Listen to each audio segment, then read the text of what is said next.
মাঝে উপস্থিত জাতীয়বাদী দল জামালপুর জেলা শাখার বিপ্লবী সাংগঠনিক সম্পাদক, ছাত্র দলের সাবেক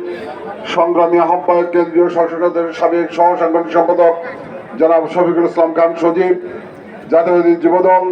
জামালপুর জেলা শাখার সাবেক সিনিয়র সহসভাপতি, ছাত্র দলের সাবেক সাধারণ সম্পাদক,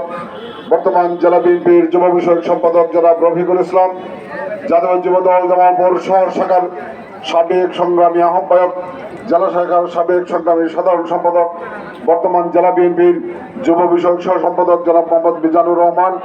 আজকের এই বিক্ষোভ সমাবেশে আমাদের মাঝে উপস্থিত রয়েছেন জাতীয় দল জামালপুর সদর উপজেলা শাখার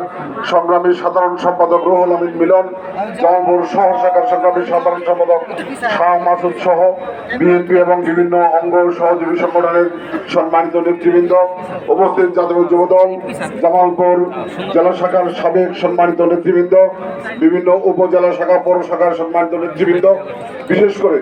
আজকে যাদের উদ্যোগে এই আয়োজন জাতীয় যুবদল জামালপুর সদর উপজেলা শাখার সিনিয়র যুগ্ম আহ্বায়ক জনাব শফিকুল ইসলাম সহ সদর উপজেলা যুবদল এবং বিভিন্ন উপজেলা পৌর শাখার সম্মানিত নেতৃবৃন্দ, বিভিন্ন ইউনিয়ন থেকে আগত সম্মানিত নেতৃবৃন্দ, সম্মানিত উপস্থিতি, আসসালামু আলাইকুম। আমাদের নেতৃবৃন্দ বক্তব্য রেখেছেন। আপনারা জানেন যে বাংলাদেশ জাতীয় যুবদলের সংগ্রামী সাধারণ সম্পাদক